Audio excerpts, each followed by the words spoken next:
Swimming and water polo, and then what's our discussion topic? Caitlin?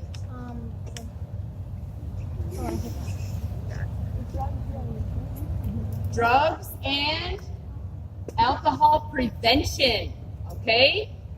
We are going to talk about different strategies and different things that you can do to empower yourself against this problem that we have, okay, as we're growing up, all right? And we have some speakers here today that we're going to talk to you guys, and we're going to talk together in a whole group first, and then we're going to break up into small groups, all right?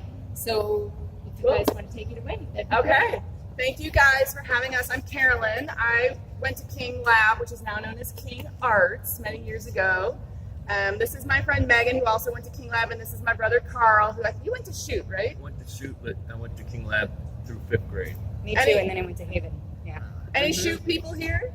All right. Okay. Shoot Eagles. Any Haven people here? Okay. Oh yeah. Cool. All right. Nichols people here? What am I missing? King Arts. Bessie Rose. Bessie Rose. No, St. A's. St. A's. St. A's. Cool. There's St. John's. All right. So we are all from Evanston. We all grew up here. We all are going to schools here. We three have faced drug and alcohol problems in our lives, and we want to make sure you guys are prepared for challenges that you may come up with and kind of how to say no, because it's kind of hard to say no in middle school and high school. So one question I have for you guys, is this the first time folks are talking to you about drugs and alcohol? No? So who's never been talked to about drugs and alcohol? Anybody? Not really? Maybe probably it's hard to raise your hand for that. That's okay. Okay, so everybody has had a little bit of, that's good. Raise your hand. Be proud. It's okay. We're here to talk to you. We will answer any question you guys have. I think across the three of us have seen it all. So we know how you get there. We know how you get out of there. Okay. I was trying to prepare for this. I have two younger kids, and I was asking them, like, help me get in the mind of a kid. Like, what would a kid be thinking? What questions do you might maybe have? And my daughter said, well, my question is, how do you start? How would you start? Like, why would somebody start? Does anybody worry about that? Like, how and why would you start? Yeah. I'm going to talk to my friends here. How and when did you guys have your first, maybe when somebody offered it to you? Well, I would say some of the things when I started at Evanston Township High School, when I became a freshman, sophomore, and junior, we studied in school, but there's a lot of opportunities to do things with your fellow students and friends after school on the weekends, especially when you get a little older. When you're a junior or senior, you may hang out with some of your friends after school, and you might have a party where you're singing karaoke or just getting together, and you may see some things that you haven't seen before, and be opened up to opportunities to see things that you haven't seen before. So does that make sense? Yeah, that makes sense.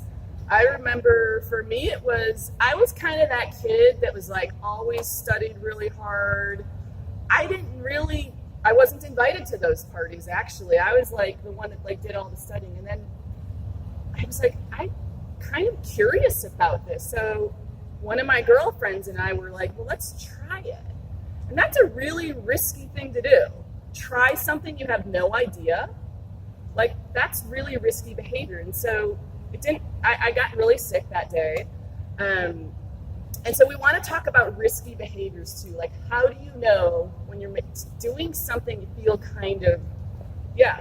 Like a little weird and like a little like guilty kind of. Little weird, a little guilty, like something in your nose, maybe I shouldn't do, yeah. Something you know you're going to regret later, yeah.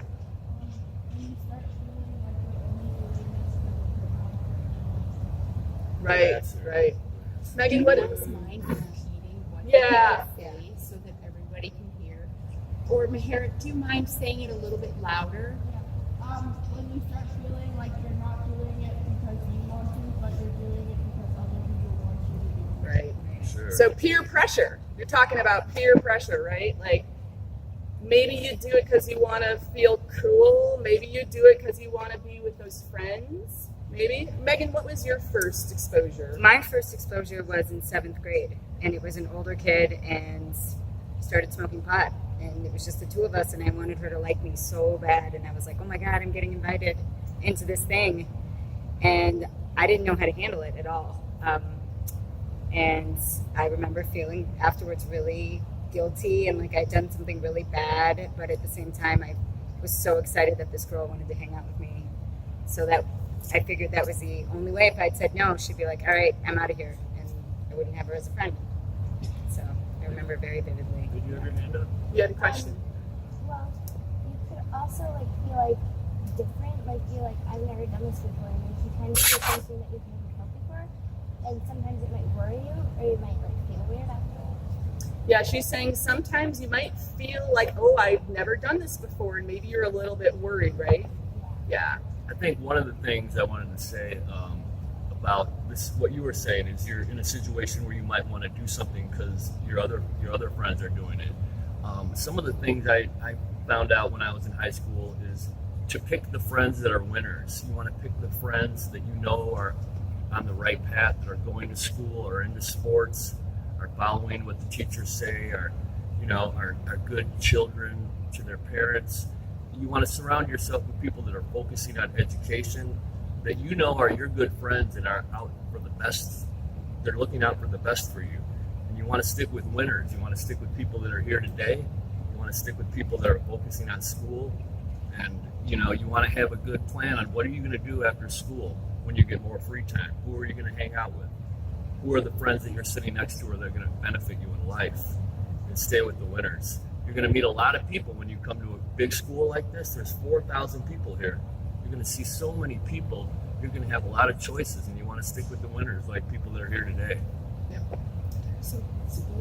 Okay, so why don't we put the you girls 6, 7, 8 onto. What would this be?